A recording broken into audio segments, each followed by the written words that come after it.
Subscribe کیجئے ہمارے channel شاہد رجا اشرفی آفیشیل کو اور بیل آئیکن کو پریس کیجئے جس سے آپ کو نئے نئے ویڈیو کی نوٹیفیکیشن ملتی رہے۔ تو ناظرین، آج کا بیان حضرت سید امین القادری کا بیان رہے گا کہ پہلے مسلمانوں کی شان کس طرح تھی۔ تو چلیے بیان شروع کرتے ہیں، بہت بہترین بیان ہے، پورا سنیں۔ انگریزوں نے اتارا تو دیر تک دیکھتے رہ گئے کہ اتنے لاکھوں کا بھی کوئی صرف ہار پہنتا ہے۔ یہ اپنی تاریخ ہے۔ کیوں؟ اللہ سے مانگتے جب تک رہے صدق دل کے ساتھ، دولت ابلتی تھی، عزتیں تھی، وقار تھا۔ جب سے شرابی بنے، کبابی بنے، تو اقبال جیسا آدمی بھی پھر امید کا شاعر بھی شکوے کی بات کر گیا اور کہنے لگا کہ رحمتیں ہیں تیری اغیار کے کاشانے پر، برق گرتی ہے تو بیچارے مسلمانوں پر۔ لیکن اقبال شاید اس کو بھول گئے اس وقت کہ جب تک مسلمان صحیح تھا نا تو قدرت نے اتنا نوازا تھا کہ لوگ نوکریاں کرتے۔ کہتے ہیں کہ ایک دن سلیمان علیہ السلام 300 جانثاروں کے ساتھ تخت پر سفر کر رہے۔ تخت پہ سفر کرتے کرتے حضرت سلیمان کو خیال آیا میری سلطنت کتنی بڑی ہے، تو تخت اوپر نیچے ہونے لگا۔ توجہ ہے آپ کی؟ معصوموں کے ساتھ یہ شان غیرت ہے، معصوموں کے ساتھ یہ شان غیرت ہے۔ تخت اوپر نیچے ہونے لگا، ایک چابک اٹھایا، فرمایا سیدھے چل۔ تخت کا جواب جو لکھا ہوا ہے میں وہ منا نقل نہیں کروں گا کیونکہ میں فکر رضا کا پابند ہوں، لیکن اس کو ایک خوبصورت مفہوم کے ساتھ پیش کرنا چاہتا ہوں۔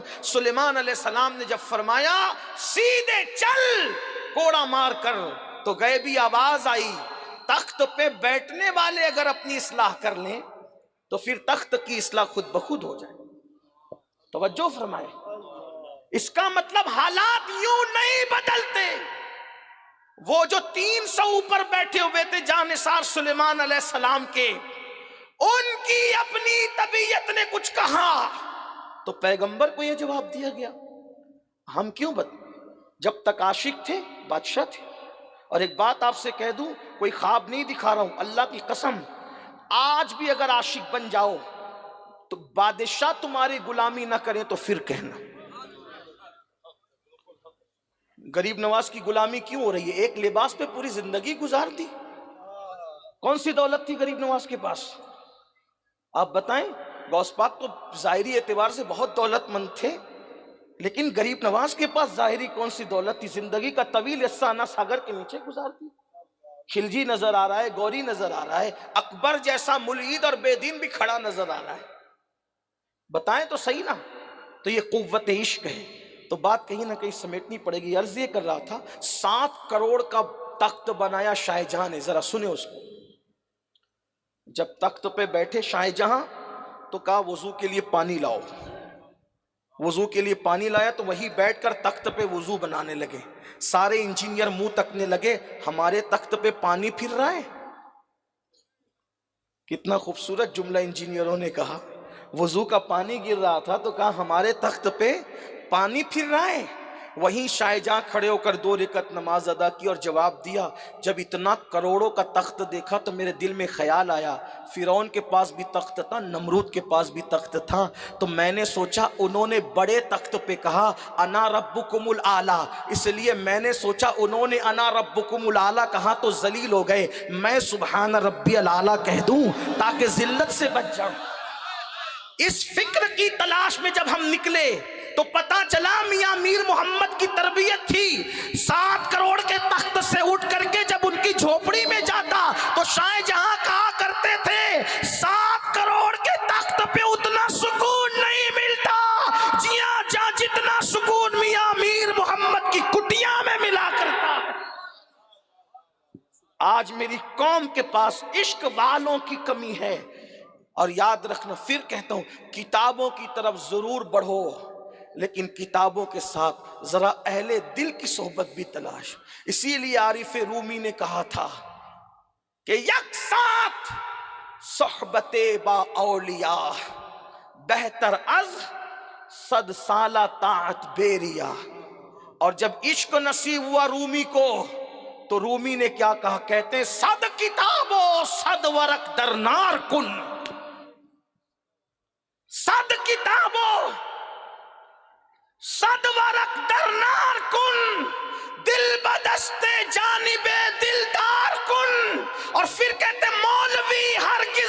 نشد مولائے روم تا غلام شمس تبریزی نشد. عشق کی کمی ہے اور عشق کسی صاحب دل کی صحبت میں بیٹھنے سے آتا ہے. کہتے ہیں کہ سرکار غریب نواز اکثر آنکھیں بند کر کے بیٹھتے تھے, آنکھیں کھول کے نظر بھر کے جس کو دیکھ لیتے تھے وہ ولی بن جاتا, صرف نظر بھر کر دیکھنے سے ولی بن. تو میں عرض یہ کر رہا تھا کہ عبداللہ ابن حذیفہ اور ان جیسے جوانوں کو رومیوں نے گرفتار کر لیا. گرفتار کرنے کے بعد رومی بادشاہ نے حضرت عبداللہ ابن حذیفہ کو بلایا, کہا تم عیسائی ہو جاؤ, عیسائیت قبول کر لو, میں تمہیں آدھی سلطنت دوں گا. عبداللہ ابن حذیفہ نے کہا پوری بھی دے گا نا تو ایک لمحے کے لیے بھی قبول نہیں کروں گا, ایک لمحے, زندگی کی نہیں, ایک لمحے کے لیے قبول نہیں کروں گا. کیوں؟ کیونکہ محمد عربی ہے ایسی ہستی کہ انہیں کبھی چھوڑا ہی نہیں جا سکتا. چھوڑنے والے لوگ اور ہوتے ہیں, انہیں چھوڑا نہیں جا سکتا, کیونکہ جو جانے وفا ہو واللہ اس کو کیسے چھوڑ دیں. کہا پھر ٹھیک ہے میں تمہیں مار ڈالوں گا. کہا موت سے ڈرتا کون؟ ایک بات یہ بھی یاد رکھنا, جب تک عشق نہیں آتا تو موت سے ڈر لگتا ہے, جب عشق آتا ہے تو پھر موت سے پیار ہوتا ہے, اور انسان یہ کہتا ہے جان تو جاتے ہی جائے گی قیامت. یہ ہے عشق والے کی زبان, یہ ہے جان تو جاتے ہی جائے گی قیامت. یہ ہے اب یہاں مرنے پہ ٹھہرا ہے نظارہ تیرا, اور اسی گھر سے آواز آتی ہے جان دے دو وعدے دیدار پر, نقد اپنا دام ہو ہی جائے گا. اور پھر اسی گھر سے اس صدی میں آواز آتی ہے آپ کی طلعت کو دیکھا جان دی, قبر میں پہنچا تو دیکھا آپ ہیں. مصطفیٰ ذات یکتا آپ ہیں, یک نے جس کو یک بنایا آپ ہیں, اور آپ کی خاطر بنائے دو جہاں, اپنی خاطر جو بنایا آپ ہیں. آب و گل میں نور کی پہلی کرن, جانے آدم جانے حوا آپ ہیں. اور مکتے میں وہ کلندر کہتا ہے بردرت آمد گدا بہر سلام ہو بھلا اختر کا داتا آپ ہیں. اسی گھر سے آواز آتی ہے گر وقت اجل سر تیری چوکھٹ پہ جھکا ہو, جتنی ہو قضا ایک ہی سجدے میں ادا ہو. اسی گھر سے آواز آتی ہے جب تیری یاد میں دنیا سے گیا ہے کوئی, جان لینے کو دلہن بن کے قضا آتی ہے.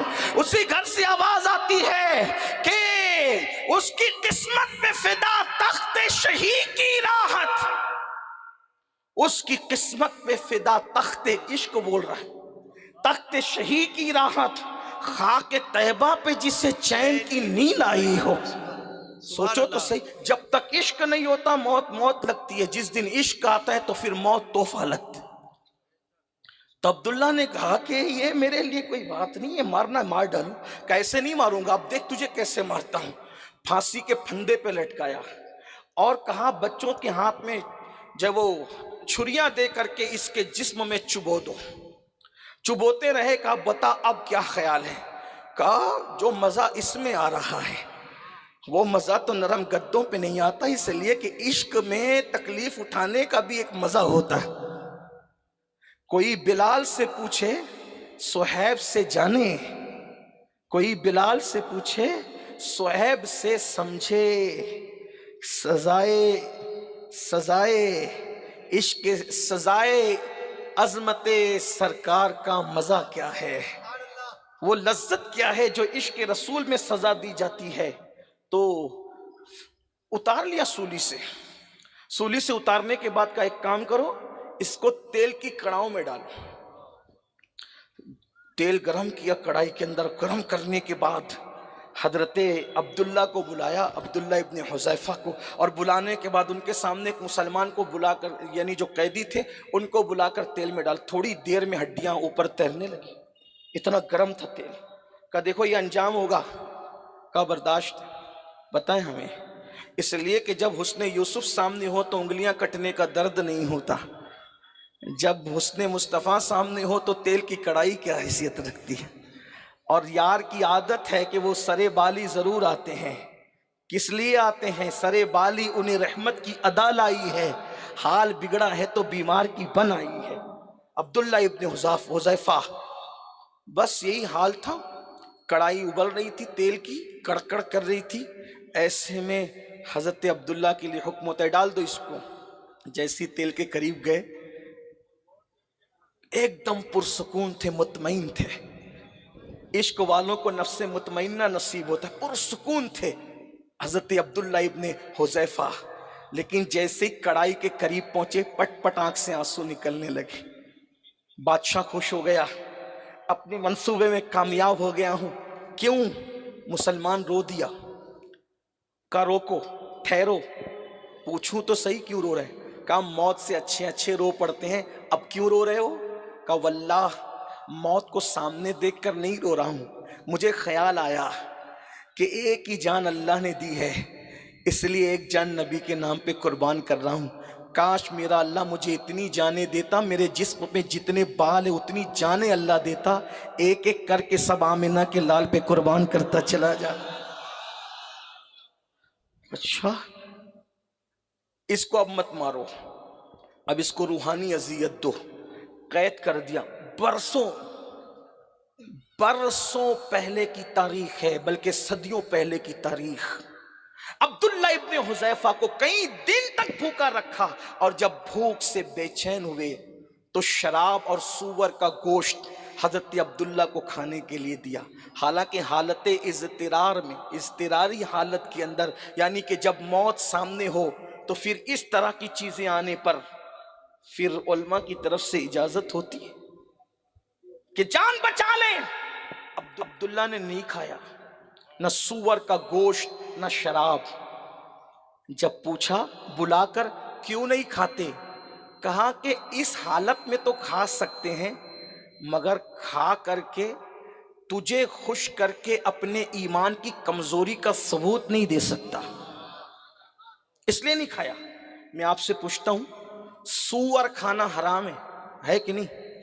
कोई मुसलमान नहीं खाता सूअर, अल्हम्दुलिल्लाह नहीं खाता, लेकिन सूअर खाना भी हराम है और सूद खाना भी हराम है। एक बात कह दूं, ये भी हराम वो भी हराम, मगर याद रखना मुसलमानों, सूअर खाना हराम है, लेकिन सूअर खाने वाले के साथ अल्लाह ने ऐलान जंग नहीं किया। कुरान में सूद खाने वाले के साथ ऐलान जंग किया है। सूअर से नफरत करते हो तो सूद कैसे बगैर हलक के निगलते हो? और सूफिया फरमा रहे कि जिसके पेट में हराम होगा उसके पेट में इश्क रसूल नहीं आ सकता। जब हजरत अब्दुल्ला ने फरमाया कि अपने ईमान की कमजोरी के लिए दिखाने के लिए, तुझे खुश करने के लिए नहीं खाऊंगा सूअर, शराब को हाथ नहीं लगाऊंगा, हराम है हमारे यहाँ, मुतासिर हुआ। कहा ठीक है मैं तुम्हें आजाद करता हूं, लेकिन एक शर्त है, मेरी पेशानी चूम लो, जाओ आजाद हो जाओ। हजरत अब्दुल्ला ने कहा, सोचा अपनी जान के लिए इसकी पेशानी नहीं चूमूंगा, मुस्लिम उम्मा का कोई मफाद होना चाहिए। पर मैं अकेले नहीं जाऊंगा, जितने मुसलमानों को कैद किया अगर सबको छोड़ दे तो मैं वादा करता हूं कि तेरी पेशानी चूम लूंगा। उसने कहा ठीक है, एक बार मेरी पेशानी चूम ले, जितने मुसलमानों को मैंने कैद किया सबको आजाद कर दूंगा।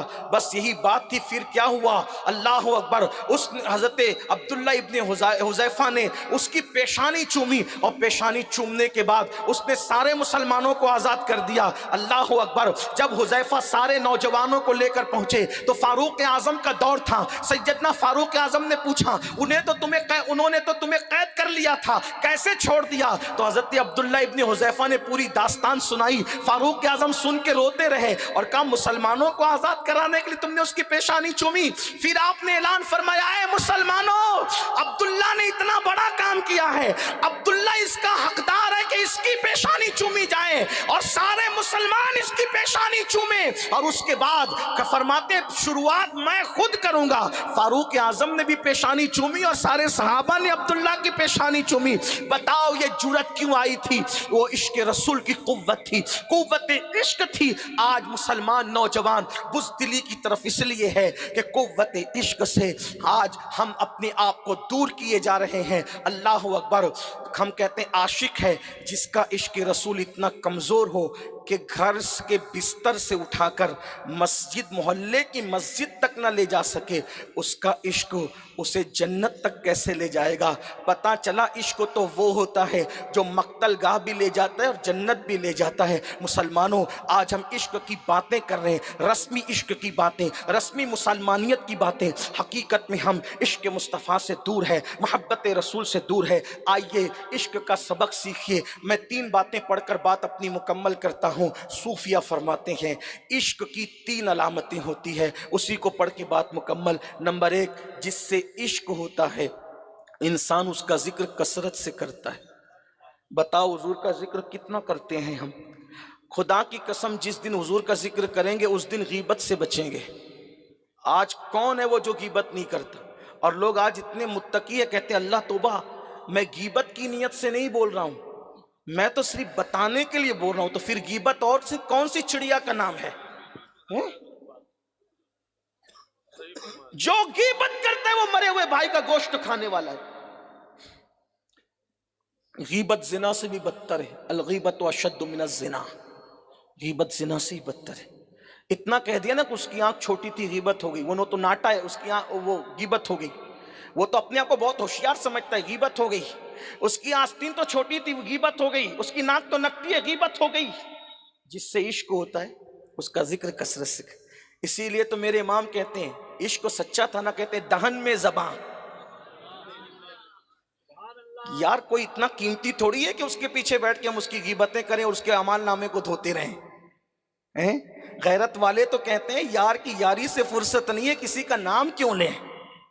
कहते हैं दहन में ज़बान तुम्हारे लिए, बदन में है जान तुम्हारे लिए, हम आए यहां तुम्हारे लिए, उठे भी वहां तुम्हारे लिए। और इसी को हज़रत बेदम शवारसी बहुत दमदार अंदाज में कहते कहते अदम से लाई है हस्ती में आरज़ुए रसूल, अदम से लाई है हस्ती में आरज़ुए रसूल, कहां कहां लिए फिरती है जुस्तजुए रसूल। बनाए लूं तेरी है जज्बे शौके सल्ले अला, कि आज दामने दिल खिंच रहा है सुए रसूल। और आशिकों का क्या हाल होगा, वल्लाह महशर में भी एक महशर होगा, क़यामत में भी एक क़यामत होगी कि अल्लाह अल्लाह आशिकों को यार का दीदार मयस्सर होगा। बेदम शाह कहते हैं अजब तमाशा हो मैदाने हश्र में बेदम, कि सब हो पेशे खुदा। एक बार मुझे भी देख ले, तकरीर देखी भी जाती है, सिर्फ सुनी नहीं जाती। अजब तमाशा हो मैदाने हश्र में बेदम, कि सब हो पेशे खुदा और मैं रूबरू रसूल। नारे तकबीर, पेशे खुदा, नारे रिसालत, इश्क मोहब्बत, इश्क मोहब्बत, सुन्नी दावत इस्लामी। अजब तमाशा हो मैदान हश्र में, कि सब हो पेशे खुदा, सब हो पेशे खुद, मैं रूबरू रसूल। क्या मजे होंगे, महशर में भी एक महशर, क़यामत में भी एक क़यामत होगी। और जब वो छुपा लेंगे तो उस्ताद ज़मन मजे में कहते हैं ढूंढा ही करें, ढूंढा ही करें सदर क़यामत के सिपाही, वो किसको मिले जो तेरे दामन में छुपा हो। तो इश्क की पहली निशानी, जिससे इश्क होता है उसका जिक्र कसरत से करता है। नहीं किसी को देखते, कम से कम अपने इमाम को देखो। लोग तकलीफ में आह करते हैं और खुशी में वाह करते हैं। वो कैसा कलंदर था जो तकलीफ में आह भी करता तो औरों के नाम आ नहीं करता, औरों के नाम आ नहीं करता, और वो खुशी में वाह करता है तो भी औरों की वाह वाह नहीं करता। जब उसे खुशी होती तो वो कहता है वाह क्या जूदो करम है। खुशी की वाह भी यार के नाम है। और वीडियो अच्छी लगे तो हमारे वीडियो को लाइक करें और हमारे चैनल को सब्सक्राइब करें। शुक्रिया।